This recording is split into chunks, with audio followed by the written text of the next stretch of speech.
Hello friends, आज हम बात करेंगे बहुत ही इंटरेस्टिंग और प्रैक्टिकल टॉपिक पर जिसका नाम है GSTR1। यानी कि हम GSTR1 को ऑनलाइन और ऑफलाइन कैसे फाइल कर सकते हैं वो हम इस वीडियो में देखेंगे।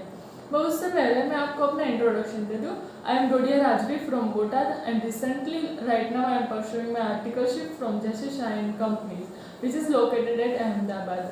First of all, I want to thanks to Jigan sir who gave me an opportunity to deliver the session in front of you.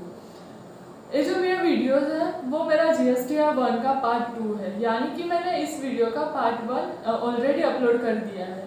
उसमें मैंने कुछ GSTR1 के रिलेटेड कंसेप्ट समझाए हैं, जैसे कि नील रिटर्न क्या है, नील रेटेड सप्लाई क्या, जीरो रेटेड सप्लाई क्या, exempt supply, non GST supply, HSN code क्या है, फिर कुछ प्रॉब्लम्स हो रही है GSTR1 को फाइल करने में तो उसको कैसे सोल्व कर सकते हैं, वो सब मैंने इस वीडियो के पार्ट 1 में दिखाया है।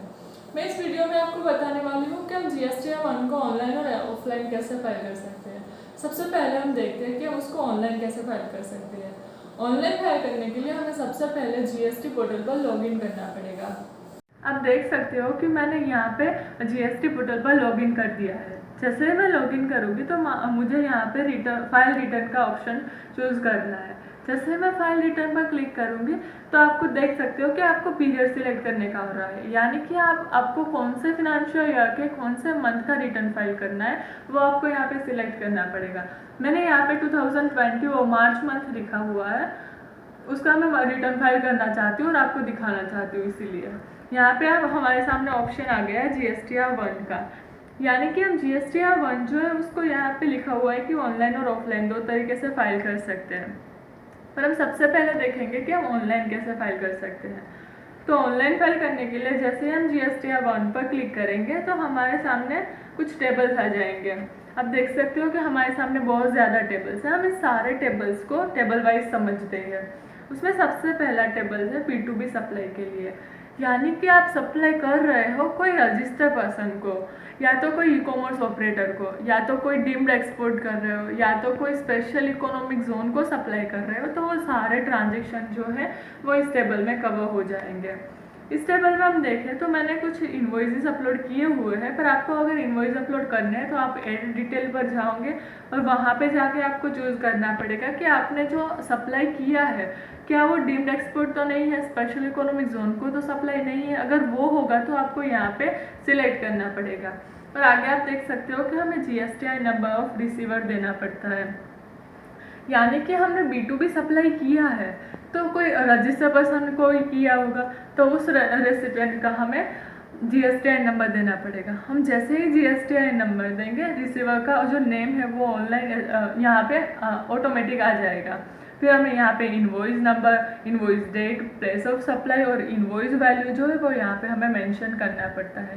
साथ साथ में हमें यह भी देखना पड़ता है कि हमने जो सप्लाई किया है वो RCM में तो फॉल नहीं हो रहा। अगर RCM में फॉल हो रहा है तो आपको वो भी चूज़ करना पड़ता है कि हाँ ये RCM में फॉल हो रहा है। अब हम नेक्स्ट टेबल की बात करें तो जो नेक्स्ट टेबल है वो है B2C लार्ज के लिए। हम देखते हैं नेक्स्ट टेबल को। आप देख सकते हो कि ये जो टेबल है वो B2C लार्ज के लिए है। अगर आप कोई टेबल पर ऐसे ही कर्सर को ले जाओगे तो उसके रिलेटेड आपको डिटेल मिल जाएगी। इसमें कह रहे हैं कि आप कोई इंटरस्टेट सप्लाई कर रहे हो वो भी अनरजिस्टर्ड पर्सन को, और उसकी वैल्यू जो है वो 2,50,000 से ज़्यादा है, तो आपको वो सारे इन्वॉइसेस इस टेबल में डालने पड़ेंगे। तो हम देखते हैं इसमें हमें क्या क्या डिटेल रिक्वायर होती है। हम एडिट डिटेल पर जाएंगे और वहाँ पे हमें प्लेस ऑफ सप्लाई कौन सा था, यानी कि इसमें तो हम इंटरस्टेट सप्लाई डालने वाले हैं, यानी कि विद इन द स्टेट में नहीं हो रहे वही ट्रांजेक्शन डालेंगे।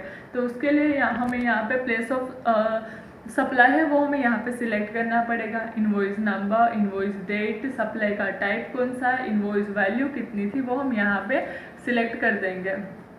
फिर उस पर एप्लीकेबल टैक्स रेट भी हमें सिलेक्ट करना हो तो हम यहाँ पे सिलेक्ट कर सकते हैं।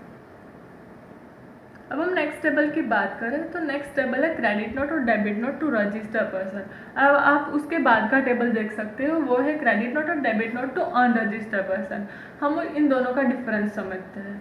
क्रेडिट नोट और debit note to registered person, यानी कि हमने B2B के टेबल में कोई इन्वॉइसेस दिखाए हैं तो उससे रिलेटेड हम कोई क्रेडिट नोट या डेबिट नोट इशू कर रहे हैं तो वो सारी क्रेडिट नोट और डेबिट नोट जो है वो इस टेबल में आ जाएगी, यानी कि रजिस्टर्ड के टेबल में आ जाएगी।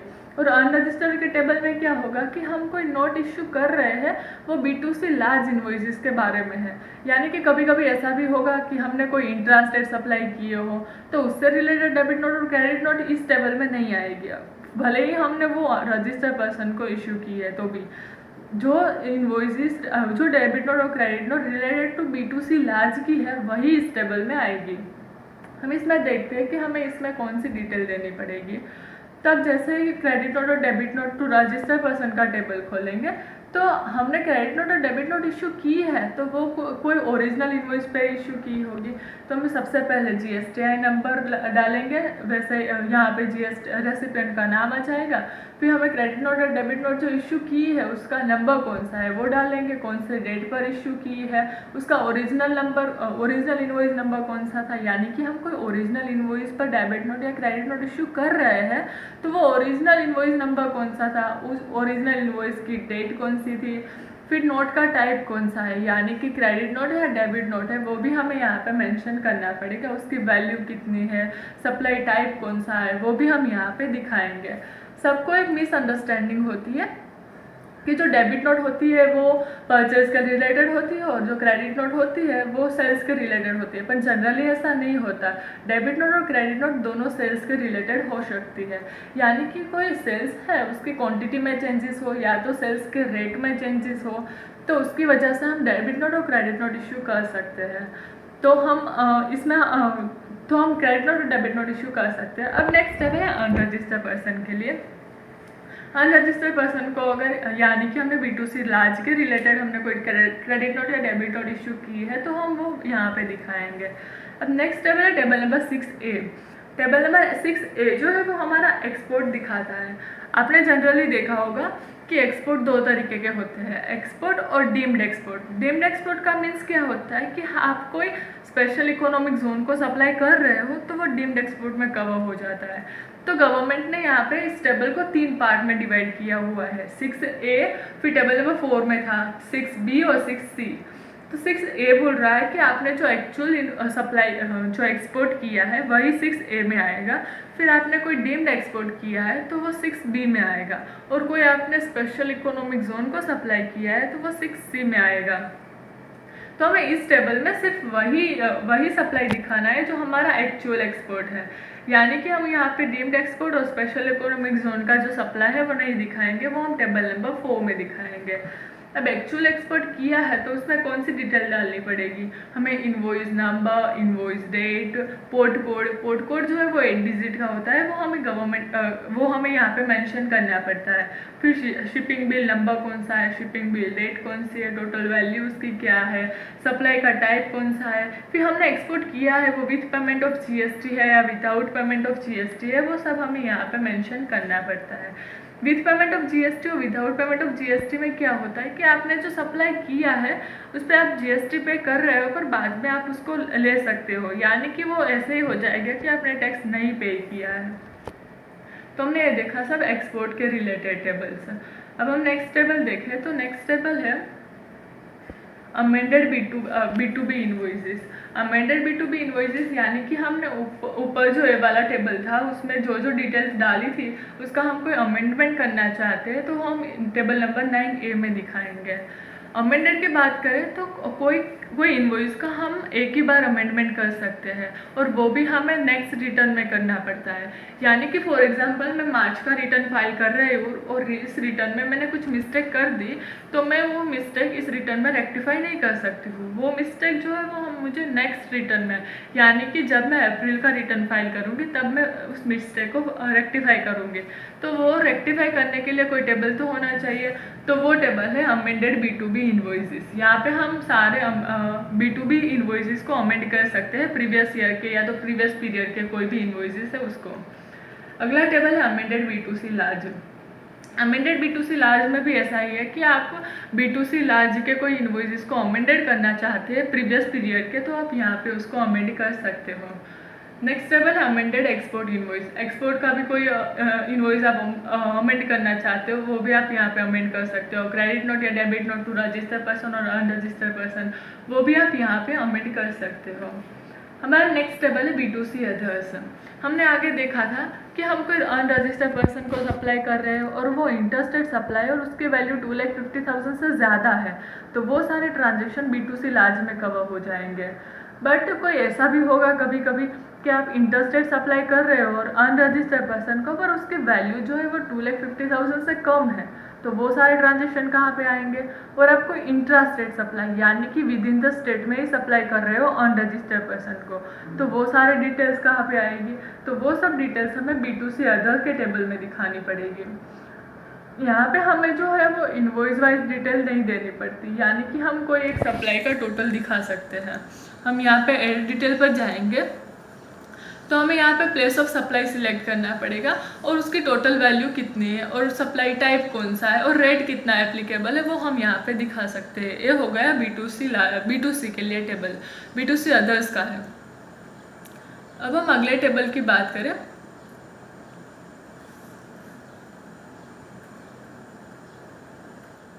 तो अगला टेबल है नील रेटेड सप्लाई और एग्जाम सप्लाई और non GST supply.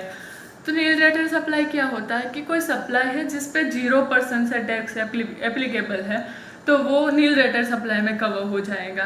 Exempt supply यानी कि गवर्नमेंट ने नोटिफाई किया है एज अ एग्जाम सप्लाई तो वो एग्जाम सप्लाई कवर हो जाएगा। और नॉन GST सप्लाई यानी कि जिस पे GST अभी तक एप्लीकेबल ही नहीं हुआ जैसे कि पेट्रोल, क्रूड ऑयल, वो सारे प्रोडक्ट पर अभी तक, अल्कोहल, ऐसे कुछ प्रोडक्ट पर अभी तक GST एप्लीकेबल हुआ ही नहीं है तो वो हो जाएंगे नॉन GST सप्लाई।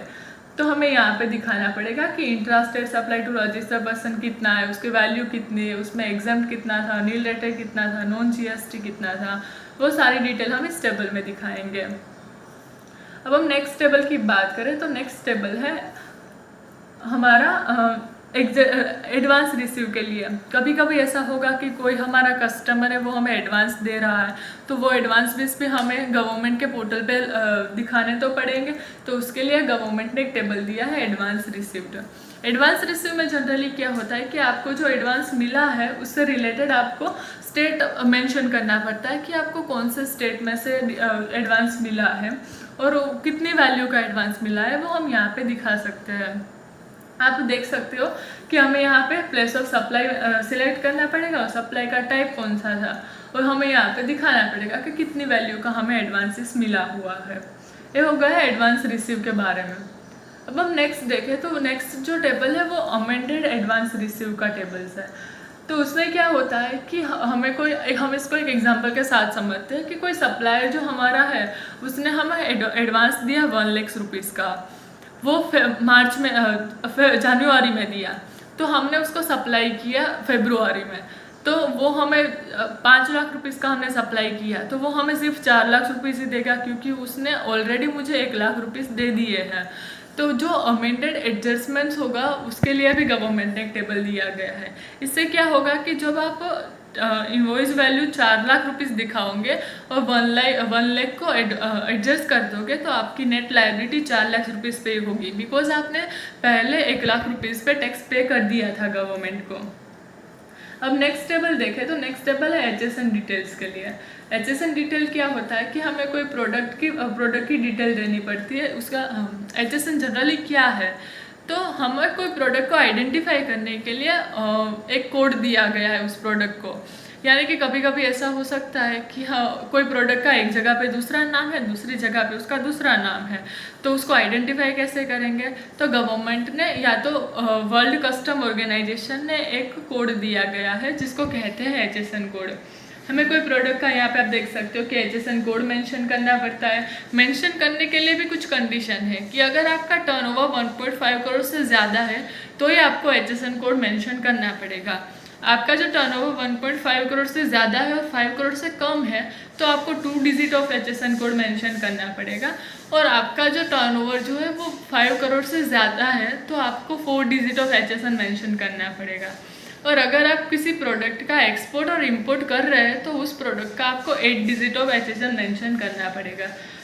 आप देख सकते हो कि HSN के टेबल में हमें कौन सी डिटेल देनी पड़ेगी। तो सबसे पहले हम कोई प्रोडक्ट का HSN देंगे। जैसे हम कोई प्रोडक्ट का HSN देंगे, हमें उसका डिस्क्रिप्शन देना पड़ेगा कि उसका नाम क्या है।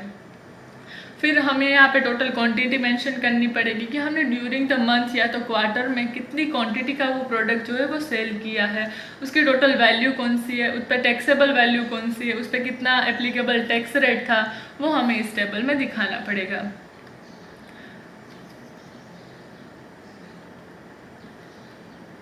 अगला टेबल है डॉक्यूमेंट इशू। डॉक्यूमेंट इशू जो है वो हमारे डॉक्यूमेंट्स के रिलेटेड है, यानी कि हमें इस टेबल में दिखाना पड़ेगा कि हमने ड्यूरिंग द मंथ में कौन सी सीरीज़ के इन्वॉइसेस दिए हैं। यानी कि हमने फॉर एग्जांपल 500 जो इन्वॉइसेस है वो इशू की है, तो हमें दिखाना पड़ेगा कि हमने वो सीरीज़ कहाँ से स्टार्ट हो रही है और कहाँ पे फिनिश हो रही है, वो सीरीज़ दिखाएंगे। कितने नंबर ऑफ इन्वॉइसेस आप देख सकते हो इस टेबल में कि आपको यहाँ पे सीरीज देना पड़ेगा कि आप कौन से इन्वॉइसेस कहाँ से स्टार्ट हुए और कहाँ तक के आपने इन्वॉइसेस अपलोड किए, टोटल नंबर कौन सा था इन्वॉइसेस का, उस इन्वॉइसेस में आपने कौन से इन्वॉइस को कैंसिल किया, किसको आपने अभी तक इश्यू नहीं किया है, और अगर आप इस इन्वॉइस में कुछ चेंजेस करना चाहते हो तो आप यहाँ पे चेंजेस भी कर सकते हो। अब आप देख सकते हो कि यहाँ पे हमने कुछ इन्वॉइसेस दिए गए हैं अंडर दिस पर्सन को, तो वो इन्वॉइसेस की डिटेल देनी पड़ेगी। कुछ इन्वॉइसेस रिवाइज इन्वॉइसेस है तो उसकी डिटेल, डेबिट नोट या क्रेडिट नोट की डिटेल, यानी कि वो कहाँ से स्टार्ट हो रहा है, टोटल नंबर कितने हैं, वो सब हमें यहाँ पे मेंशन करना पड़ेगा।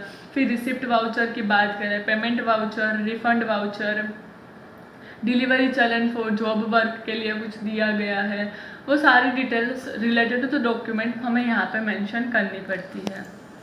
अब हमने जो सारे टेबल्स देखे उससे रिलेटेड यहाँ पे अमेंडेड टेबल्स है। तो आप देख सकते हो इन्वॉइसेस इशू के बाद आएगा अमेंडेड टैक्स लायबिलिटी, यानी कि एडवांस रिसीव का टेबल है, आप उसमें अमेंडमेंट कर सकते हो। फिर यहाँ पे टेबल दिया गया है अमेंडेड B2C लार्ज के लिए, कि आपने B2C लार्ज के ट्रांजेक्शन है उसको अमेंड करना चाहते हो तो वो भी आप अमेंड कर सकते हो। अब हम आगे देखते हैं कि हमें आगे क्या करना है। जब हम सारी डिटेल फाइल करते हैं उसके बाद हमें क्या करना है। हम जैसे ही सब डिटेल फाइल कर देंगे, हम सबमिट बटन पर क्लिक करेंगे, फिर हमारे सामने एक ऑप्शन आ जाएगा प्रोसीड टू फाइल के लिए। अब जैसे ही प्रोसीड टू फाइल पर क्लिक करोगे तो आपके सामने दो ऑप्शन आ जाएंगे, GSTR 1 विथ DSC और EVC। वो दोनों ऑप्शन क्या है, वो आपके रिटर्न को वेरीफाई कर रहे हैं, यानी कि आप अगर OTP से रिटर्न को वेरीफाई करना चाहते हो तो आपको GSTR 1 विथ EVC सिलेक्ट करना पड़ेगा। इससे क्या होगा कि आपने जब रजिस्टर करवाया था रजिस्ट्रेशन GST में, तब आपने जो नंबर दिया होगा मोबाइल नंबर, उस पर एक OTP आएगा और उस OTP को आपको वेरीफाई करना पड़ता है। अब जैसे ही OTP को वेरीफाई कर दोगे तो आप इस रिटर्न को फाइल कर सकते हो, यानी कि ये जो रिटर्न है वो फाइल हो जाएगा। अब हम देखते हैं कि हम इस रिटर्न को ऑफलाइन कैसे फाइल कर सकते हैं। उससे पहले हमें उसके लिए हमें GSTR पोर्टल पर जाएंगे और यहाँ पे जाके हम डाउनलोड के ऑप्शन पर क्लिक करेंगे। डाउनलोड में हमें ऑफलाइन टूल पर जाएंगे और यहाँ पे आप देख सकते हो, यहाँ पे ऑप्शन दिया गया है रिटर्न ऑफलाइन टूल। अब जैसे ही रिटर्न ऑफलाइन टूल पर जाओगे तो यहाँ पे डाउनलोड का ऑप्शन होगा। अब जैसे ही इस डाउनलोड के ऑप्शन पर क्लिक करोगे तो आपके पास एक फ़ाइल डाउनलोड हो जाएगी और उसको आप एक्सट्रैक्ट करोगे तो आपके सामने एक एक्सेल शीट ओपन हो जाएगी। ये जो है वो मैंने ऑलरेडी डाउनलोड करके रखी हुई है, पर ये एक्सेल शीट है। इसमें वही डिटेल आएगी जो हमने ऑनलाइन देखा है। B2B का टेबल आएगा, B2C का टेबल आएगा, B2C लार्ज का आएगा, क्रेडिट नोट, डेबिट नोट। इसमें हमें वही डिटेल देनी पड़ती है जो हमने ऑनलाइन में देखा था। पर हम क्या होगा कि आप जैसे ही एक्सेल फाइल को फाइल कर देंगे उसके बाद आपको GSTR पोर्टल पर उसको अपलोड करना पड़ता है, और आप जैसे ही GST पोर्टल पर अपलोड करोगे तो सेम हमने ऑनलाइन में प्रोसेस देखा था वैसे ही आपको वेरीफाई करना पड़ता है। और आप अगर वेरीफाई कर दोगे तो आपका रिटर्न फाइल। हमने इस पर देखा कि हम रिटर्न को ऑनलाइन और ऑफलाइन कैसे फाइल कर सकते हैं। अब हम एक प्रैक्टिकल इश्यू के बारे में बात करते हैं। एक बार क्या हुआ, कोई पर्सन ने गलती से B2B ट्रांजेक्शन को एज अ B2C ट्रांजेक्शन डाल दिया, तो हम इस मिस्टेक को कैसे रेक्टिफाई कर सकते हैं। तो इससे क्या सबसे पहले हमें क्या करना पड़ेगा कि हमने जो मिस्टेक की है उसको हमें रिवाइज करना पड़ेगा, जिससे वो मिस्टेक है वो चली जाएगी और हमें जो सही डिटेल थी वो डालनी पड़ेगी। तो मिस्टेक को रिवाइज करने के लिए हमें सबसे पहले जिस पीरियड का हम रिटर्न फाइल कर रहे हैं उसमें हमें B2C अमेंडेड के टेबल में जाना पड़ेगा। तो B2C में हमने गलती से जो वैल्यू डाल दी थी वो हमें यहाँ पे माइनस करनी पड़ेगी। उसके बाद हम B2B ट्रांजेक्शन में जाएंगे, B2B टेबल के ट्रांजेक्शन में। तो वहाँ पे जाके हम यहाँ इन्वॉइसेस जो है वो अपलोड कर सकते हो। मैंने यहाँ पे कहा B2B के टेबल में, ना कि अमेंडेड B2B के टेबल में।